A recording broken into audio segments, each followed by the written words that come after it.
everyone, it's your boy Sydney here with you today. I know this looks a little dicky, but nonetheless, this is what masculinity looks like.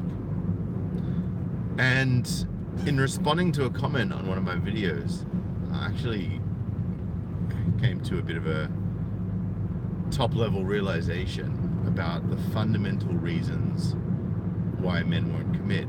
Now, we always talk about the reason why men go MGTOW, right, and decide that they're done with any sort of cohabitation or dating that is recognized by government and the law as legally binding, as in, essentially marriage. Advocate against marriage because of the framework that gives men a significant disadvantage in any proceedings where a woman becomes vindictive. Sometimes it happens, sometimes it doesn't. Unfortunately, in divorce proceedings, more often than not, it does. And more often than not, divorce proceedings are overwhelmingly initiated by the woman. But I digress. In order, to get to a stage where you're marrying, you need to first have some sort of relationship. And obviously we're hearing the echoes. My most viral video was the Sydney man drought, which talked about a bunch of women that were saying, well, there's no single and available men. Okay. And some of us may say, well, it's the single, available, and desirable men to you that you're concerned about a drought of. It's like, well, okay, let's put that aside for a second. Let's just talk about the fundamentals. And fundamentally, what I would say is that obviously the stigma of a woman, having casual sex or sleeping around is far less than what it used to be. And I'm not going to pass any judgment on people that choose to. That's their prerogative. But it's also our prerogative to make decisions on what we do and don't want to do based on that information. So if you've essentially got the opportunity to get everything that you can get in a relationship without being in a relationship, why would you not do that? Because you got to remember, when you get into a relationship, there starts to come expectations. There starts to come, a set of rules by which a man needs to abide if he wants to remain in that happy relationship. Right? It's just something that needs to be taken into account and taken into consideration.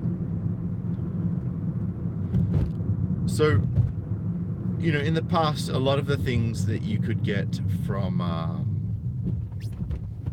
marriage, you couldn't get in a relationship, right? So in the past, women might say, well, if you want to lock this down, if you don't want me to go anywhere, if you want me to stay faithful to you, that's where that expensive piece of jewelry needs to go. And guys are like, well, I want to keep this relationship, so I better put a ring on it.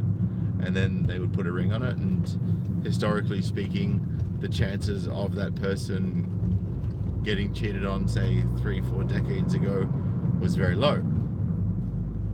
Whereas, and also, even back then, not only was a man unlikely to get cheated on at the same rate as they are today, but that man was also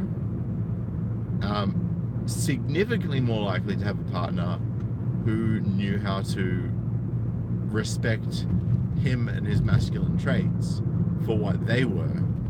Obviously, there needs to be some reciprocation, right? Otherwise, it's a one-sided relationship. But the men looked after, cared for, provided for, and respected their women. But the women also looked after, cared for, respected, and did things for their men. Right? So there was mutual reciprocation there, and I've talked about mutual reciprocation previously on a number of occasions. But we're at a stage now where so many young girls are going to uni and they're being told all of this feminist rhetoric, essentially painting men as the bad guys, They're being told you don't need a man. They're being told you can have a baby whenever you want. I did a video yesterday on why IVF is not such a great idea, and I had 4 articles within that video that I read, and I've provided links to them in the description below. So if we are going to be able to get a girl who might want to cook for us, so we might have a girl that wants to cook for us, have sex with us, doesn't expect us to get married to them because, you know, they're possibly doing the same thing with a couple of other dudes. Literally all of the main things that we used to get from a relationship, you know, sex, intimacy, maybe someone to you know, pamper us as a man, we can get those without a relationship very easily. There's an absolute, like, literally there's so many women out there that are just so badly want intimacy and sex and connection with a man that they will give that back and more without even expecting a relationship, because they're like, well, you know, I just want a guy, right? They're not saying I want a husband. I'm not saying I want a boyfriend. They just want a man, right? They just want a guy. They just want a bloke, right? This is the stage that it's at. And of course, because so many of them, they don't want to settle down with anyone who's not the perfect guy for them. The perfect guy being, you know, the 6'1" guy, the 666 rule, 6'1", 6-figure income, and a car that costs over 60 grand, right? Like, well, they're hanging out for this dude, and in the meantime, they're banging everyone in the middle, or people just to tide them over, and that's great for people that don't fit those 3 criteria. And if you do fit those 3 criteria, you literally need to have a very stringent screening process and protect your assets, because those are the guys that are going to get screwed over. And funnily enough, a lot of those guys are the guys who have now gone MGTOW. MGTOW is exploding worldwide.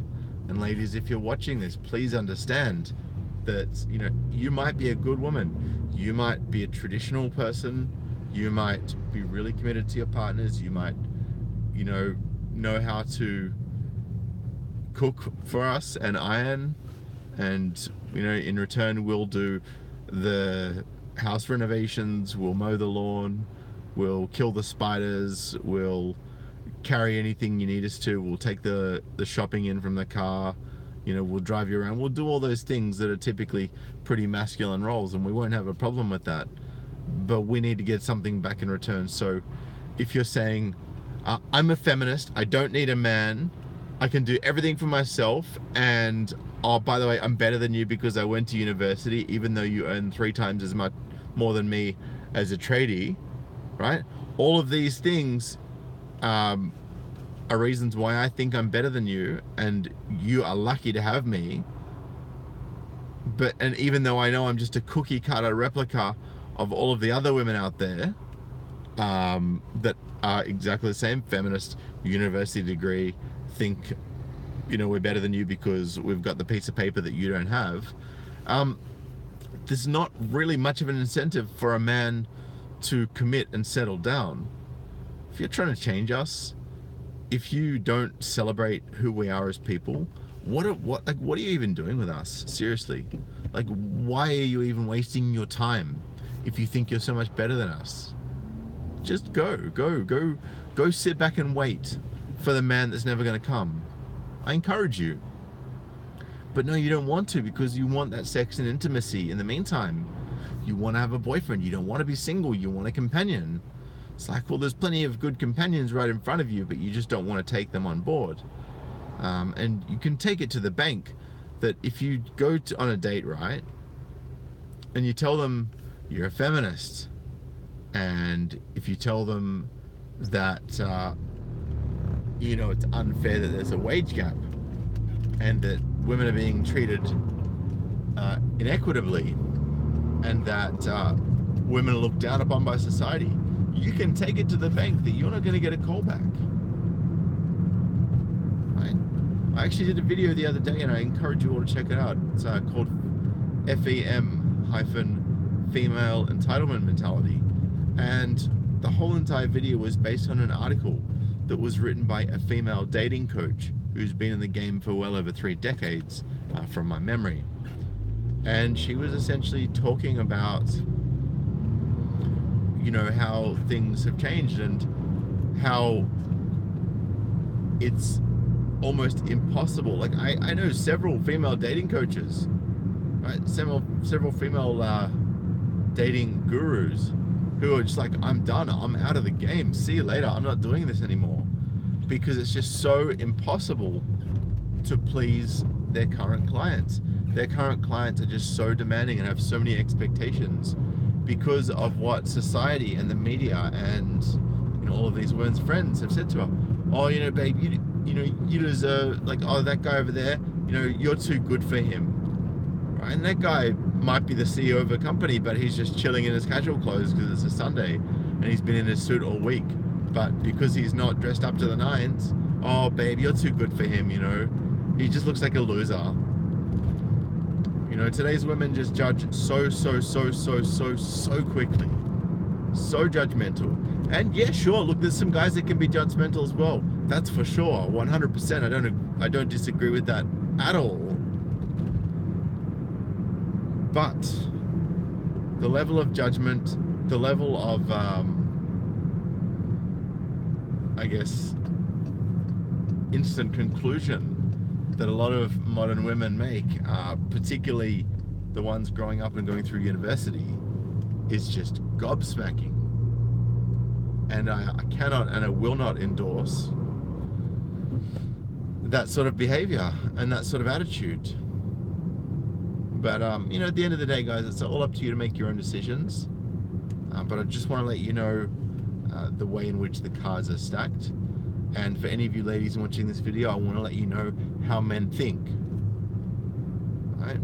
Because you really need to lose this this entitlement complex. I mean, women at ANZ and Vodafone in Australia, amongst probably many other companies, I'm sure, get paid more superannuation, right, in lieu of the wage gap, even though those companies are paying women and men the same. So basically, women are being given more retirement money plus the same pay as men for the same work. So you're actually getting more than equal. And you've also got a situation where guys are basically being held back at the gates of army recruitment for 6 weeks until a female candidate is found, and then they're getting free paid personal training that men don't get. Free paid personal training for over 40 days that men do not get, right? And that's fine. But even after that personal training, most of the women are not up to the physical standards that are required. And what about the guys that have been training their asses off for months, that have been busting their gut because their dream was to get into the military? Right, what about those guys? You know, do you think they're happy about this? Of course not. But yet, women that have less physical prowess than these guys, who've been busting their ass for the last, you know, couple of years at the gym to get into the military, are now being told, well, no, you can't go into the military because we've got to get a woman first.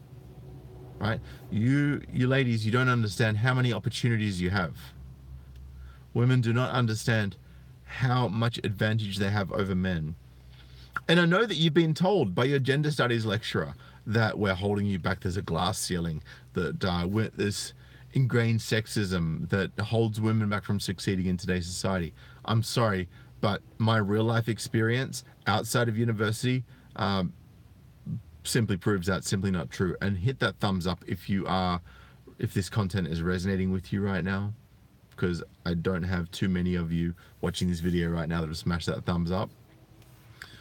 So yeah, we basically, us dudes get the raw end of the stick, and you think that you're getting the raw end of the stick, but you can take it from me. I'm seeing the changes, right? I'm 38, so I've been around. I know what goes on. I've seen the change in the landscape. Right? You women have got it easy. Right? So if you really want something, you can have it.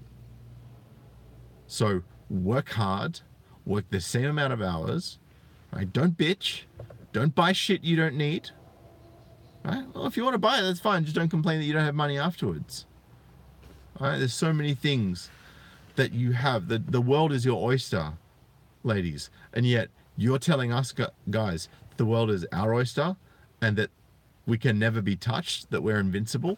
Well, you know, try telling it to the guys who have had the false rape allegations made against them because they said no to a woman's advances. Try telling that to... And yeah, look, I know there's some guys out there that harass women, and I know that you women cop probably more unwanted approaches than guys do. I get that. Like, I'm not disputing that. I understand. But what I'm saying is that there are far too many instances where that hasn't happened and women have still gone and made false allegations. Now, I know it might not be you that's watching right now that's done this, and maybe, who knows? But the fact that women can do this and it bites us in the ass when we haven't done anything wrong, the fact that you can destroy us simply by telling someone that we've done bad by you, even if we haven't, well, think that I want to put myself at that type of risk? Of course not. It's like, well, if you know that there's a guy who is a violent, abusive rapist, are you going to go and date him? Actually, yeah, you probably would, because you like the bad boys, don't you? But, you know, if you do that, you know that's, you know, the consequences of going to do that. You know the consequences of going into a relationship with a aggressive ex-convict, you know, bad boy who's, you know, on cocaine, on steroids, you know, drug dealer, you know, who's got a gun at home. I mean, you know that shit's going to end up badly for you, so why do you keep doing it, right? Can't answer that. But we know that shit's going to end badly for us, right? So we've stopped doing it. So don't turn around and ask us why we don't want to commit. Ask us why we don't want to get married anymore. Don't try and turn around and say, oh, you guys just can't get laid. So we can get laid plenty. We're just not going to commit.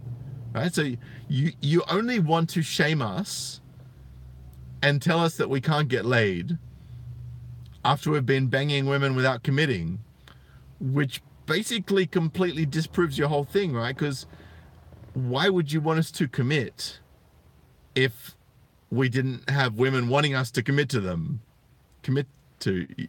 you, you know? So you can't just say, oh, well, you're afraid to commit. It's like, well, I have to be in a position to have someone to commit to in order to be able to commit to begin with. See what I'm saying? Anyway, I'm out of here. I'm going to go make my morning coffee before I start work. But I hope that this particular segment this morning has been enlightening to both you men and you ladies. And just a bit of food for thought for you all. And if you know any women if you guys know any women that are struggling to find someone to commit to them, are constantly complaining that, you know, guys don't want to settle down with them, are constantly complaining that guys don't want to commit, constantly complaining that their boyfriend won't commit to them, I would really encourage you to share this video with them, because it might just be the perspective they need to understand. All right, guys, I'm out of here. I will see you next time. Peace.